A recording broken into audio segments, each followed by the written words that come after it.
another example that's, I think, very appropriate is what's happening in Portland right now, where you've got these violent Antifa thugs who, mushmouth again. They're fugs. Antifa fugs.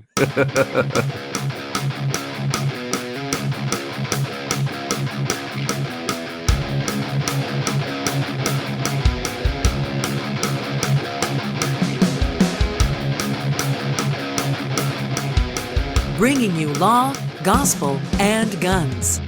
Welcome to Armed Lutheran Radio.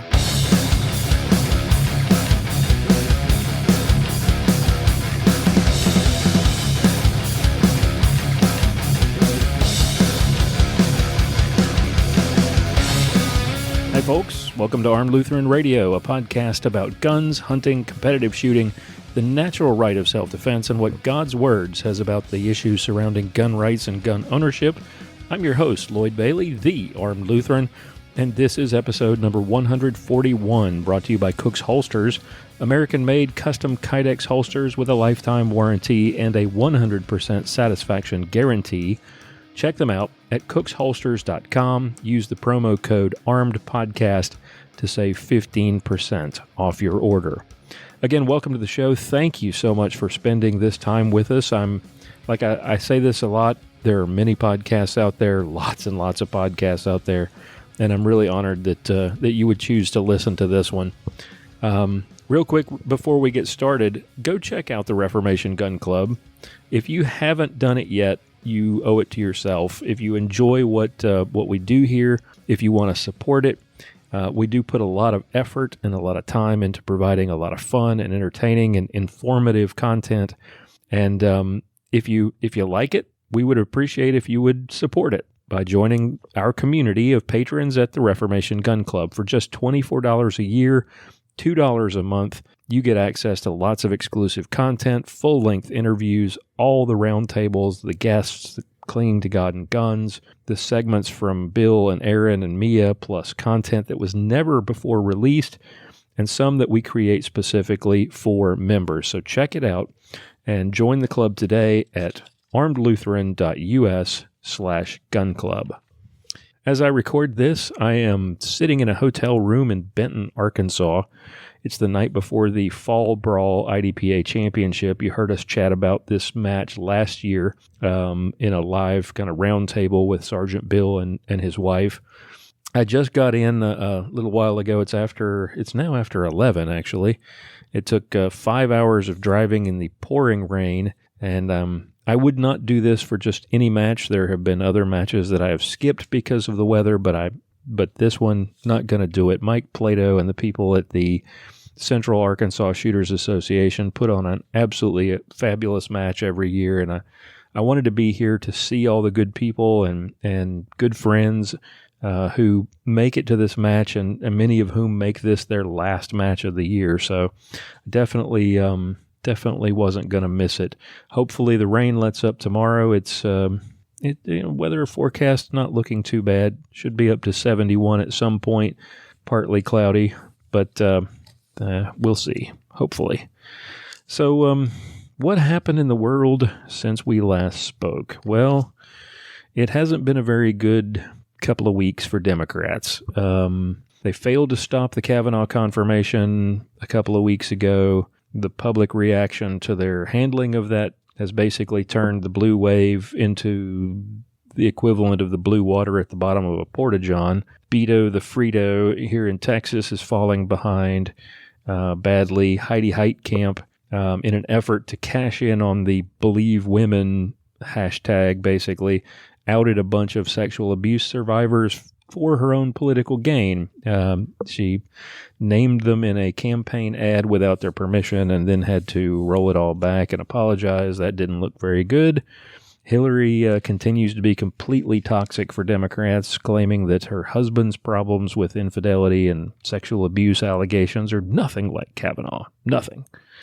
And, of course, then there was Senator Elizabeth Warren, who, in a desperate attempt to prove her Native American heritage and score some points against President Trump, released the results of a DNA test that basically proved that she's whiter than Frosty the Snowman.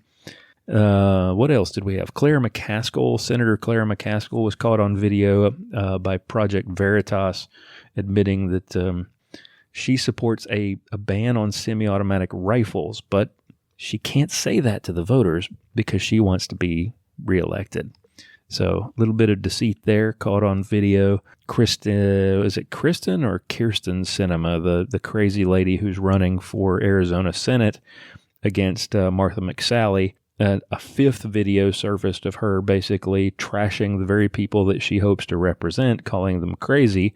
And the truth is, if you're going to vote for Kristen Sinema, you're as crazy as she thinks you are. I mean, we talk all the time on this show about the biblical truth that mankind is wicked and sinful from birth. We recognize that man is not inherently good, and that's why gun control always fails to stop evil people who are intent on committing evil deeds. The left tends to see people as inherently good, and the presence of a gun or their ability to get their hands on a gun is the difference between them doing something bad and not doing something bad. We know that that's not the case. Evil exists, and it exists in the heart of men. But if you want proof of that, if you want proof of the fallen nature of mankind, you really don't have to look any further than today's Democrat Party.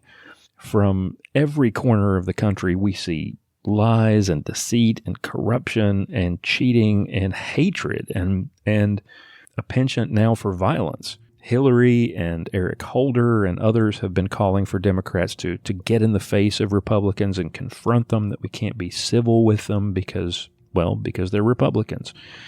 We've got, people yelling at Republicans in restaurants and running them out of hotels and confronting them in elevators. In Minnesota this week, we had a Soros-funded Democrat physically assaulting a female GOP candidate. Senator Rand Paul, as he said this week, that he's concerned somebody's going to get assassinated if somebody doesn't say something to sort of calm things down. The left continues to drum this up, and they refuse to condemn it. And he should know, because he was there at that baseball game, the baseball practice where that crazy Bernie supporter shot at the Republican baseball team and nearly killed Steve Scalise. So we're in a very dangerous time right now, and that makes today's clinging to guns even more important and sort of poignant. We talked back in episode 85 last year about the Christian view of home defense, but today we're going to discuss self-defense in the public space, and especially when you're attacked for your religious or your political beliefs. So that's an important topic that I've been wanting to discuss, and more and more we see all this violence. It just seemed like the time to do it. So Pastor Bennett and I will be discussing that today. Stick around for that. There's also tips from our awesome cast. Mia has a tip, Sergeant Bill has a tip, and we will get to all of that next, right after this brief timeout. You're listening to Armed Lutheran Radio, a proud member of the Self-Defense Radio Network.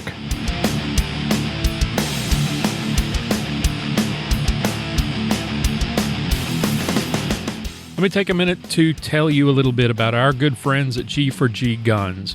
After surviving an attempted kidnapping and having co-workers robbed at gunpoint, Patrick and Cassie Coburn decided to get a gun for protection, and that led them to teach others about the need to protect themselves and to be proficient with firearms, and that led to the creation of G4G Guns. It's an amazing store and an even more amazing website where you can shop for any gun, ammunition, accessories, from the comfort of your own home and buy without any gimmicks or credit card fees. If you want the personal touch, visit their store at 175 Bear Road in Van Alstyne, Texas, or stop by and see them at a gun show near you on the weekends. They're great people. They offer great service, great prices, an amazing selection, and no hidden fees or gimmicks. Check them out at g4gguns.com. That's G4G guns.com. G4G Guns, the galaxy for great guns. G4gguns.com.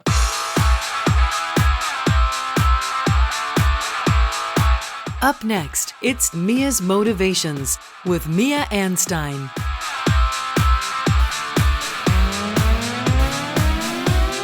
Hey there, I am just returning home from the wonderful She Never Quit event down in Texas. It was a fabulous time. There were about 60 women, and that includes the instructors and the attendees. It was just great. It was neat to meet some women from around the world, not just around the United States, some who had shot guns before and some who had not. I was down there teaching archery, and generally those ladies are just learning, so I get a lot of first-timers, which is just a lot of fun.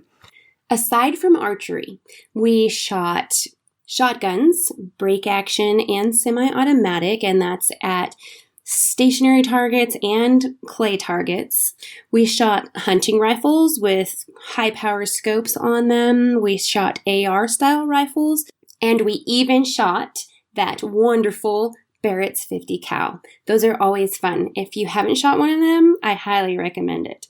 In addition to that, we did get some time behind a lot of handguns, both semi-auto and revolvers and double action and single action. At an event like this, it's a great thing because there are several different makers there, so you can try out different guns. It's just great for a woman who is new to shooting or one that's experienced. Something that I wanted to share with you, and actually I'll share a few things over the coming episodes, so stay tuned for future little tips and tricks. But one of the things, I teach basic handgun. I teach a lot of first-timers, women, children, and a few men ask for help too. But something that I wanted to remind you of with handgun is how to keep your sights on target. And it's something that we all have to work on all the time because our bodies will get out of the habit if we don't practice. And that is your grip. Number one is make sure that you have a good grip. If you don't know a proper grip, go to a class and have somebody teach you. That's the best way, is to have someone else who already knows show you the ropes. Number two is your trigger finger. Make sure that you know how to properly insert your finger onto the trigger when you're on target and ready to shoot. This is an important thing because if you have your finger too far in or not on the trigger far enough, it can actually push the sights left to right and off target. Another thing is learn how to line up your sights when you have open sights. We did shoot some other kinds of sights, but I'm referring to open sights. Learn how to line the front sight up between the rear sight. I'm always surprised at the people who haven't learned this, who have been shooting for a while.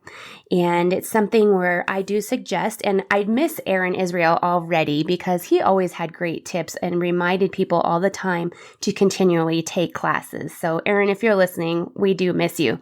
But one thing is, go to a class so you can learn these basic fundamentals. They're so important. When you learn how to line up your sights, then you need to learn how to line up the sight on the target. This is something that you want to get that front sight right in the middle of the target down range. When you're doing that, when you get ready to press the trigger, keep your eyes on the front sight. This is something that is a challenge for maybe shotgun shooters and archers, because in shotgun, we look at our target as it's flying. In archery, we look at our target. We don't look at our arrow. When you are using a handgun, look at the front sight. You're going to be able to see the target in the background downrange, and you'll know that it's there.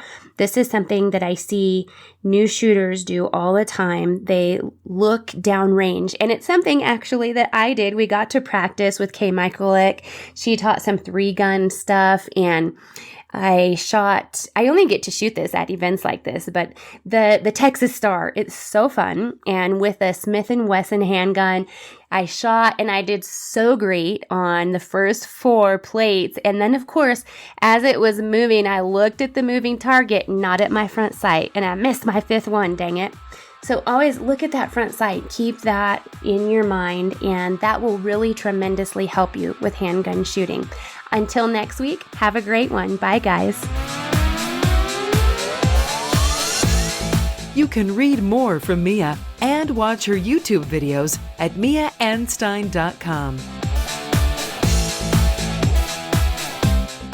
Hey guys, it's Mia here. If you follow me on social media, you know that I often share morning inspiration. Many people ask how I can keep this up every day.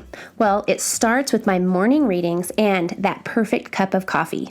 The official Dunkin' Donuts shop provides coffee lovers with everything they need, from K-Cup pods, original blended coffee, tea, drinkware, and more. Who doesn't want Dunkin' delivered to their front door? Shop today at www.armedlutheran.us/coffee and help support Armed Lutheran Radio today. Let me take a moment to tell you about our membership site, the Reformation Gun Club. Members get exclusive content, all the segments, full-length interviews, full-length episodes of Clinging to God and Guns with extra content not released previously.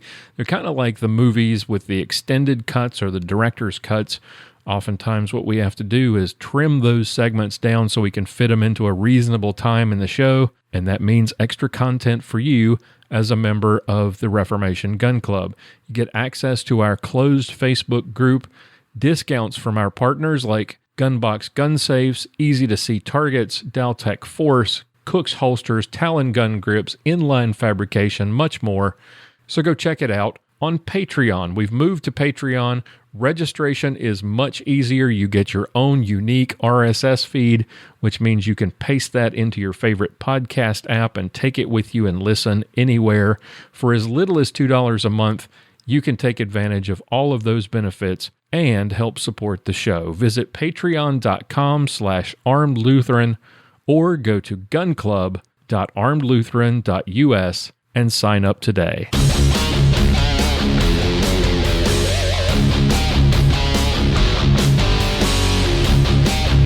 Time now for another Ballistic Minute with Sergeant Bill Sylvia. Hey everybody, I'm Sergeant Bill, and here's your Ballistic Minute. So today I'm going to talk about some holsters. So everybody's probably got that box of holsters, whether they're competition holsters or carry holsters or whatever. So I keep all of mine because you never know what's going to work for you and what's not. So what I've done recently, just got finished doing, I had a custom appendix carry holster made for a Glock 19 with a spare mag from a local holster maker that made a really good holster. It was really nice. I used it for probably 3 years, and just last week it broke. So the Kydex cracked, and I would have to have the entire front piece of Kydex, because it's actually a pancake style, redone, which I'm not gonna. I think it's lived its life, it's served its purpose. So I've got some other holsters, and what I've done is I keep the holster and I keep the parts so that I can kind of mix and match. So right now I've got what used to be a Glock 26 Kydex Comptac in the waistband strong side holster that I got a long time ago when Comptac didn't have a website, didn't have a store, didn't have sponsored shooters. It was just a guy going to the gun shows. And it was an okay holster. It wasn't great. Their stuff has gotten a lot better since then. But I've kept that holster, and I've used it, and I just upgraded it today. So over the years, I've done things like I heated up the bottom with a heat gun and pushed a Glock 34 through it. So instead of it being a somewhat closed-ended Kydex Glock 26 holster, I can now really kind of run anything because it's pretty much wide open on the end. I, about a year ago, put one of the Spencer Keepers foam wedges on the inside of the holster at the bottom so that it kind of tucks the gun grip and the end of the gun back into you. It kind of pushes it back towards you, helps aid in concealment. Well, today I took one of the really nice G-code belt clips off of my broken holster. You know, the G-code clips that have that nice little lip on it to hold it open to get the holster on and off, to get the clips on and off. And it's got that negative, whatever the heck they call it. Basically, it's kind of, the clips are canted away from your body so that when you put it on, it kind of pushes the holster back into you, aiding in the concealment of it. So I guess all in all, what I'm trying to say is keep all your holsters, keep your parts. If you've ever dabbled in making holsters, keep all the little screws and grommets and belt clips and all that kind of stuff, because you can always switch them up, try different things, and see what works for you. Hey, I'm Sergeant Bill, and this has been your Ballistic Minute. Sergeant Bill Sylvia is a veteran of the Dallas Police Department and masterclass competitive shooter. You can watch Sergeant Bill's shooting videos at armedlutheran.us/Sergeant Bill. Hey there, this is Sergeant Bill.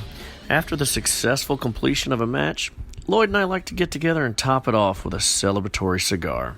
We get our post-match cigars from Cigar Page, home of America's best cigar deals. Visit armedlutheran.us/cigar and get a great deal.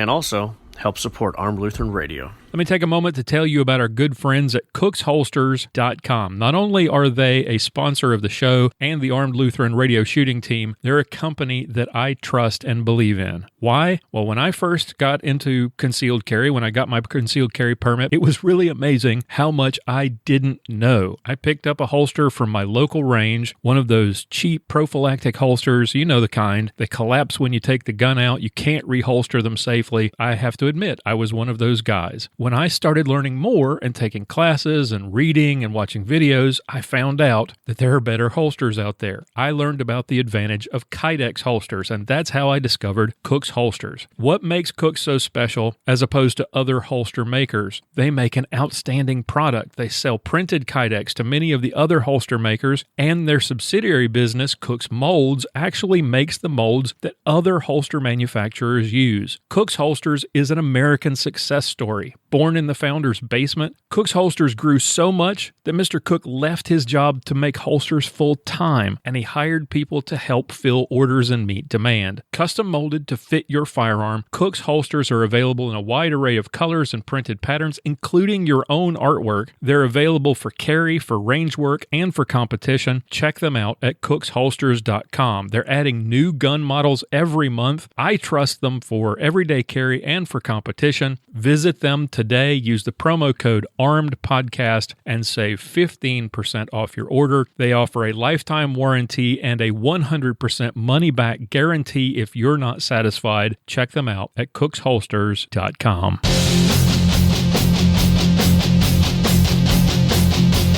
Up next, we're clinging to God and Guns with Pastor John Bennett. Welcome back to Armed Lutheran Radio. Time now for Clinging to God and Guns, where we take a critical look at the moral and ethical issues surrounding gun rights and gun ownership. We're joined, as always, by the pistol-packing pastor from St. John's Lutheran Church in Willow Creek, Minnesota, John Bennett. Welcome back. You know, it's a good day to conceal carry with all the craziness out there. And it's funny you would say that, because that's exactly the kind of thing we're going to be discussing today. We've often discussed how anti-gun Christians confuse self-defense with persecution and claim that, things like Jesus instructs us to suffer for the sake of the gospel and not to resist evil. We should just lay down and die when the rapist or the home invader comes calling. And we've repeatedly made clear that self-defense against the drug-addled home invader or the tweaker, the mentally ill mass killer, is not the same as being persecuted. But what if the attack really is persecution? What if you're being attacked specifically for your faith? Pastor, I thought we could start here with what are the pertinent Bible verses related to persecution? What does the Bible say about it, and how we as Christians should respond to it? Well, there's a number of times where St. Paul in particular talks about suffering for the sake of the gospel. And he talks about how it's actually a blessing. Paul says in Romans 8:18, I consider the sufferings of this present time are not worthy to be compared with the glory which shall be revealed to us. Paul also writes in Philippians chapter 3, beginning with verse 7, But what things were gained to me, these I have counted loss for Christ. Yet indeed I also count all things loss for the excellence of the knowledge of Christ Jesus my Lord, for whom I have suffered the loss of all things and count them as rubbish, that I may gain Christ, and be found in him, not having my own righteousness which is from the law, but that which is through faith in Christ, the righteousness which is from God by faith, that I may know him and the power of his resurrection and the means of his sufferings, being conformed to his death, if by any means I may attain to the resurrection from the dead. So Paul talks about how he has lost so much because of the gospel, and yet it is also incredible gain. When we suffer for the sake of the gospel, when we suffer persecution, it is also a bold witness to the truth that we proclaim. Let's look at some modern examples. Jesus and the apostles were speaking about government oppression. The Bible was written in a time when the Roman Empire was persecuting Christians, feeding them to lions and burning them alive and using them as light posts in the streets of Rome. Today's persecution, especially here in the United States or in a free country like the United States or Canada, it's a little bit different. The persecution takes different forms. So we'll start with the most obvious example. San Bernardino attack, right? A couple of jihadists walk into a Christmas party shouting Aloha snack bar, and it's pretty and it's pretty obvious what they're doing and why. Right. In that case, if we're at the party, we're Christians and we're legally armed, do we resist or do we suffer for the faith? Now, here's an example where they weren't attacking people specifically because of their religious faith. They were committing this attack because of their own religious convictions. So that, I do not know if the people who were there were all Christians that were killed. They were just having their office Christmas party. So in that example, no, that isn't necessarily persecution because the attack is being carried out by these two individuals because of the religious conviction that these two individuals have. Good point. What if, let's change the setting then. Let's say that this is a gathering at a church. We've seen priests, for example, attacked in France. But let's take this situation where you have a number of people who are at a church having some sort of gathering, and this couple walks in and begins attacking them. Is there a difference, a dime's worth of difference there? Yes, there is. And yes, that's an example where people are being targeted because of their faith. Mm-hmm. At the same time, when we have the examples of persecution within the scriptures, this is state-sponsored persecution, so that it is the government, those in authority over us, who are persecuting us because of the convictions of our faith in Christ Jesus. So there is a distinction to be drawn between that, between just the radical nut job who's doing this because he's a radical nut job and you don't buy into his radical nut job faith, or the state itself has committed itself to persecuting certain individuals. I can't think of any modern examples in the United States where that persecution was of a physical nature, but I think of Barronelle Stutzman and Jack Phillips, two people who have been targeted because of their religious conviction and suffered in the legal arena, but yet they have not had to suffer physically for their faith. There's also, I noted in that situation with the San Bernardino attack, if you change it and put it in a church, or put yourself as a Christian in that situation, you also have to consider the importance of defending and protecting your neighbor. Right. Absolutely. So even as a Christian, even opposed to the idea of lethal force in self-defense, you still have an obligation to protect and defend that would make your actions not sinful. Right. And with the, I think, for example, of the explanation in the Small Catechism to the Fifth Commandment, that includes to help and support our neighbor in every physical need. And when you're in a position to physically defend your neighbor from bodily harm and you fail to do it, that, we talk about, depending on which hymnal your church uses, if you're a Lutheran, that I have sinned in thought, word, and deed by what I have done and by what I have left undone. And so Right. that a failure to help in time of need when you are in a position to do so is a type of sin. Right. And Luther puts it really explicitly in his explanation in the Large Catechism, where he talks about if you see your neighbor in need and you could do something to help them, that it's like seeing someone drowning and being able to swim out to help them, but not doing it. It's as bad as, not doing anything would be as bad as actually having killed them yourself. Right. All right. So here are some examples that are not as obvious. The story that is really the genesis for today's segment comes from LifeSite News, and it was posted on October 2nd of 2018. It's by Marie Claire Bissonnette, and it's an event that happened actually on the 30th of September in Toronto. And I'm just going to read a couple of quick paragraphs here just to give you a taste of what happened. Life Chain is an annual event which consists of thousands of pro-life women, men, and children standing on over 200 street corners across Canada, holding signs that read "Abortion hurts women," "Abortion kills children," etc. This is an explicitly peaceful and silent protest. Participants are not allowed to begin conversations with passersby, nor are they allowed to display any aggressive behavior at any point. No abortion victim photography is permitted. My task for this year's Life Chain, which took place Sunday, the 30th of September, was to manage the corner of Bloor and Kiel, and I think this is in Toronto, to hand out signs and to take a head count. 76 sign holders were present on that corner. One pro-abortion woman, probably in her late 20s, stood among us with a sign that read, "My body, my choice, my right." She was the only counter-protester present, and she peacefully shared the corner with us until around 2:30 when she was assaulted.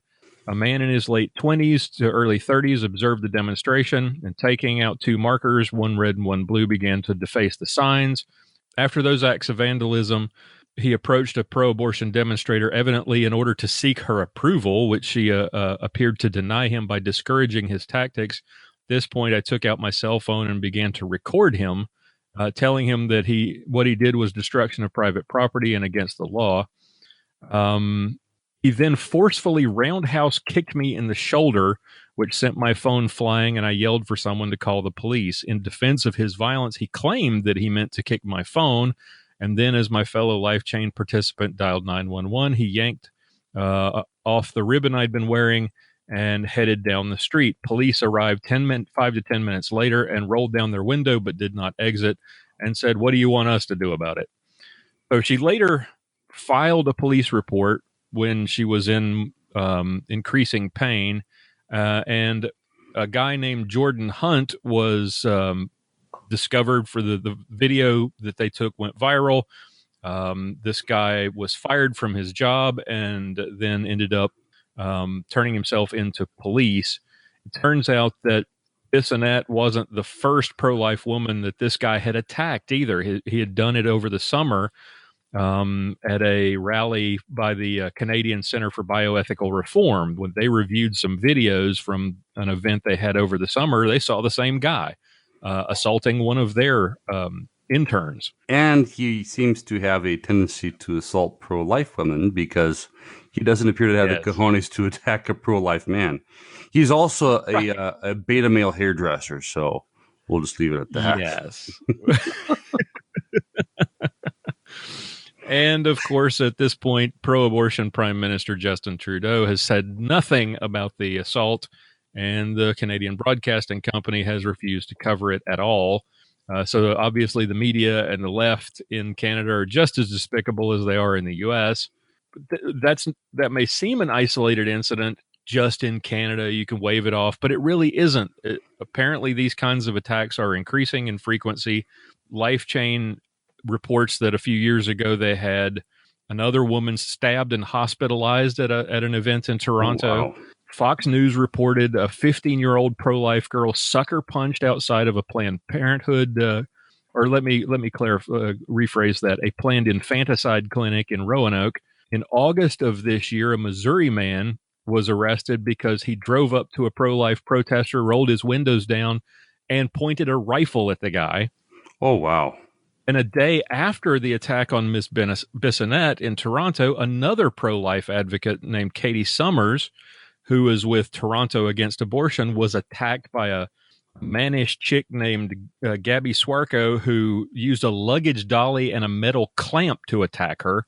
Yeah, and if you watch that video, that was such a disturbing video that that these people are so hate-filled that the greatest sin that you can commit in the eyes of the left now is to oppose infanticide.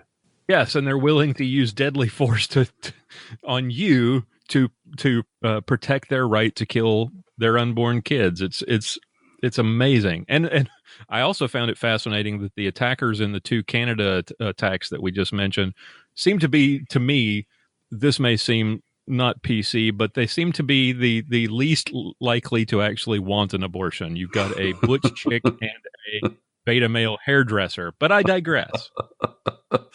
And this is maybe not along the same lines of pro-life advocates getting attacked, but one of the most ironic cases, and I just read the story yesterday, that you've got Susan Rice, who was Obama's national security advisor.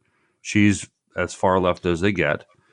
And her son, who happens to be he's a Republican. Her son is the president of Young Republicans on Campus group on Stanford campus.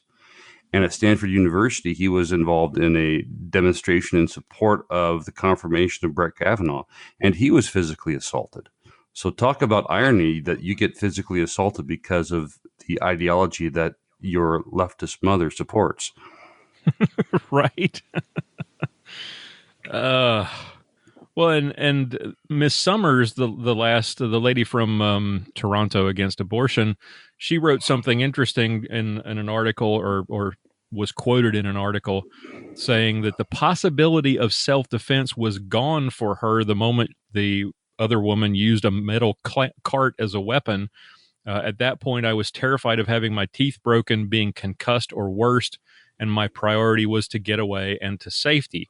I would correct that and say the possibility of self-defense was gone because she's in Canada, and Right. the Canadian government does absolutely nothing about violent leftist protesters and prevents good people from being armed. But again, I digress. And that's a case where I wouldn't be surprised that if you did defend yourself, that you would be the one facing legal repercussions. Oh yeah, I would imagine so.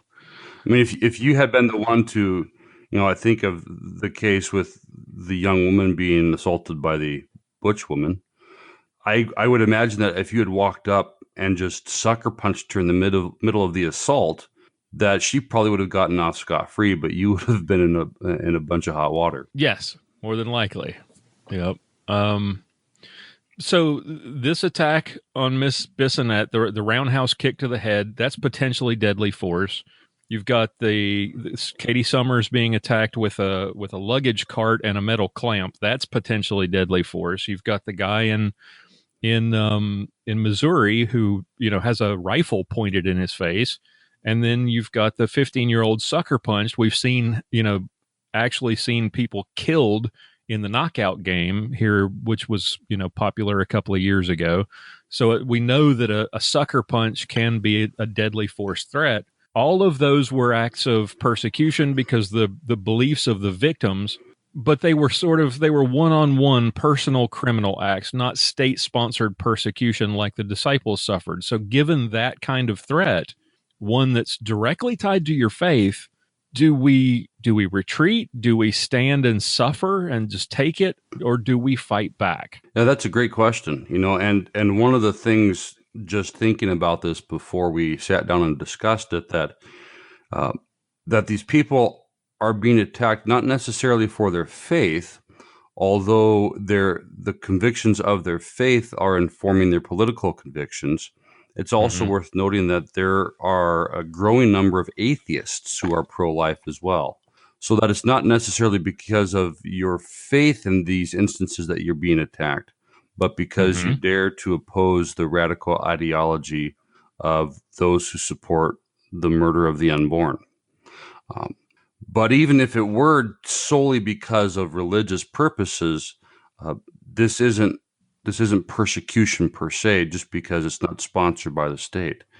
Yes, you would have a right, as far as I'm concerned, to defend yourself with force if necessary.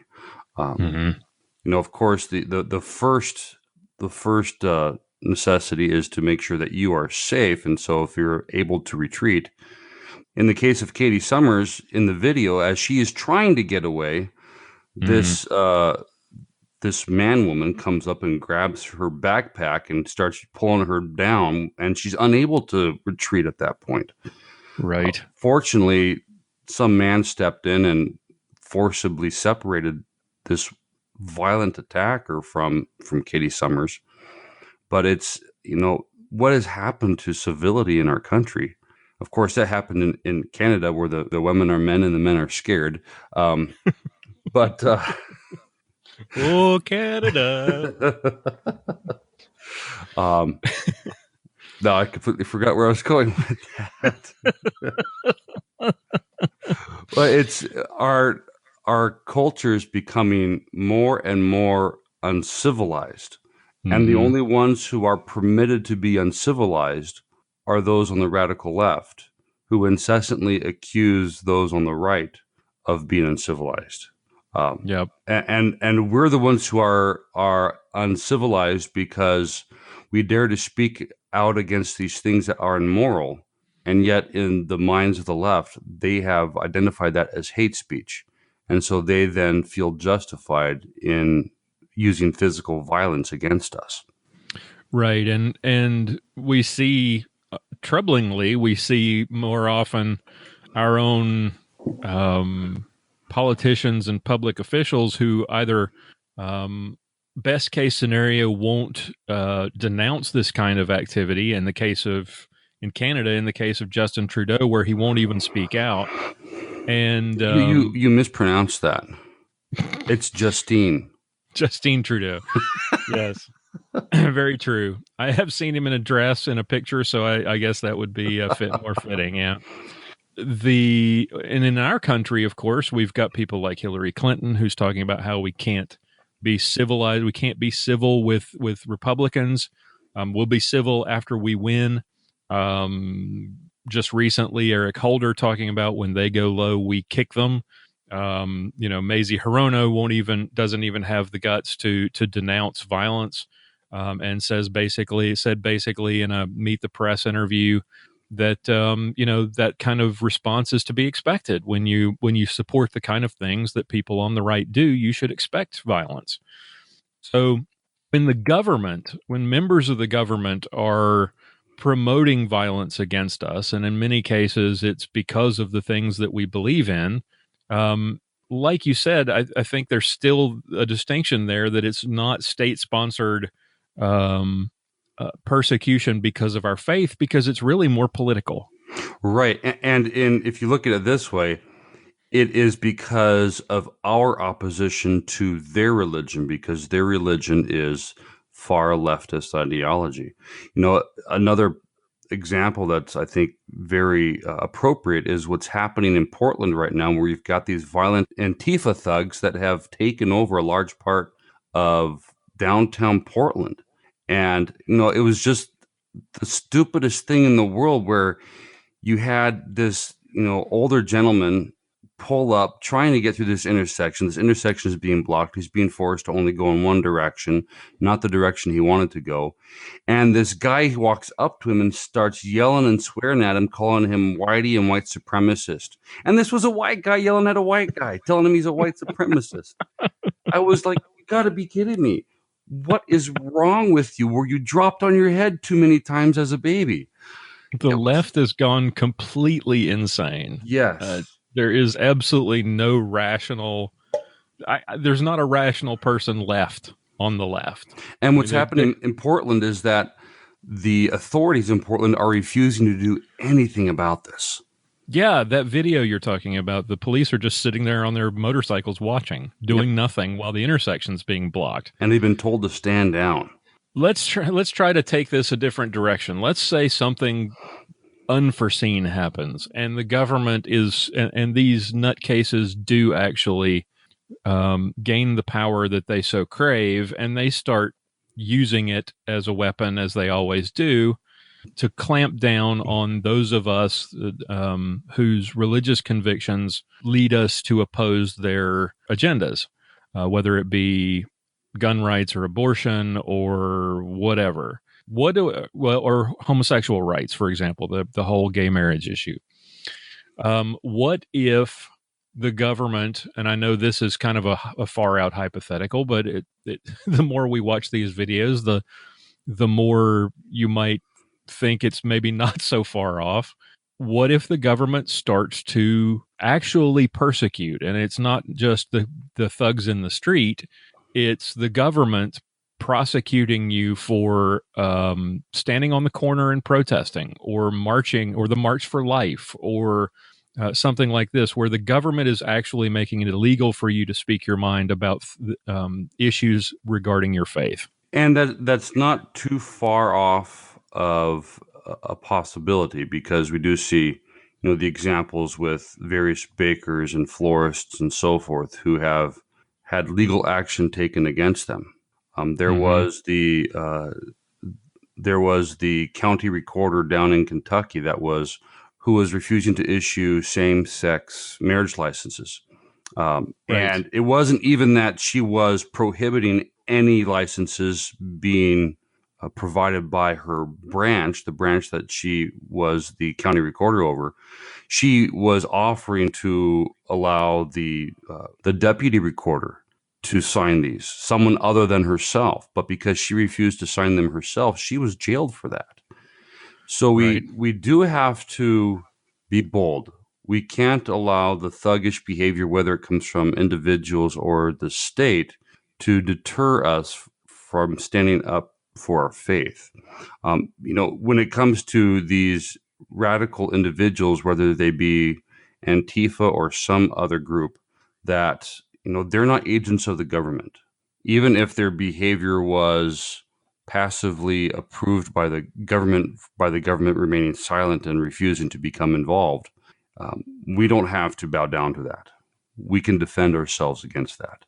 But if it's persecution from the government, the examples that we have in Scripture, that we should welcome that as bearing witness to Christ and what He has done for us. Final thoughts before we wrap this up? Be safe out there. If you're going to be active in demonstrating for those various issues that are near and dear to your heart as a conservative, as a Christian, be bold, be brave. At the same time, don't fall into the temptation to stoop to their level. It's so hard when somebody decides to try and drag you down to the gutter to not go down to their level. I saw that video of that poor girl being assaulted by that butch that looks like she was an extra from Orange is the New Black. And I I felt for her, I wanted to say that if I had been there, I would have gone up and I would have decked her, because the sinner in me wants to do that. But at the same time, don't stoop to the level, no matter how difficult it is not to. Don't stoop to the level. You use language that is reflective of your faith in Christ. Make sure that your behavior is reflective of your faith in Christ. And if God forbid that you are being faced with deadly force from one of these psychotic people, then you have every legal right to defend yourself, whatever that might entail.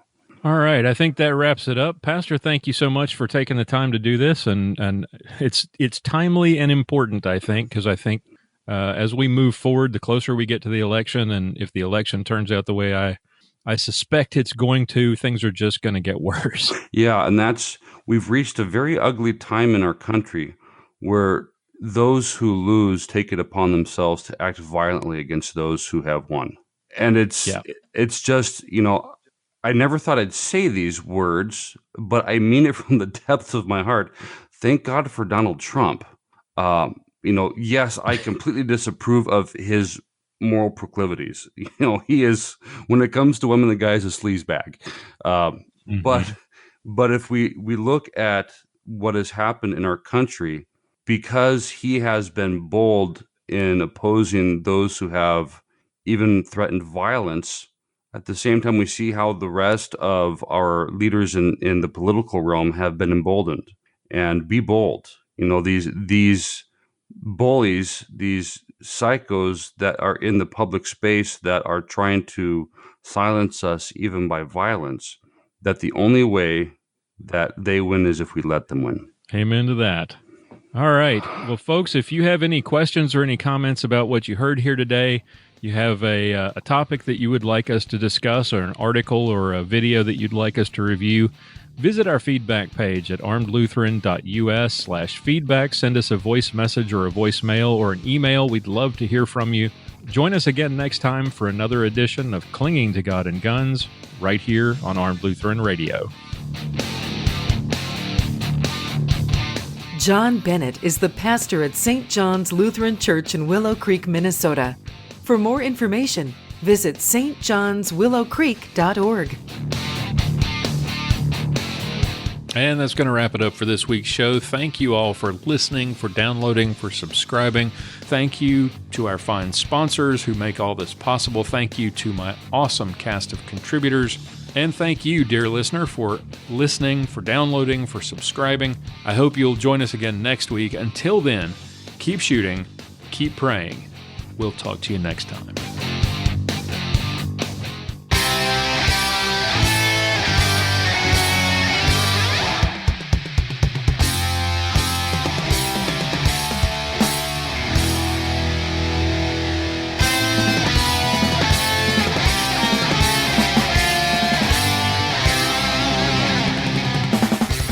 Thank you for listening to this episode of Armed Lutheran Radio.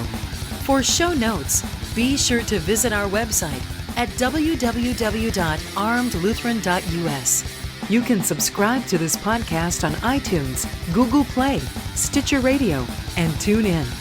This podcast is made possible by Cook's Holsters and contributions from listeners like you.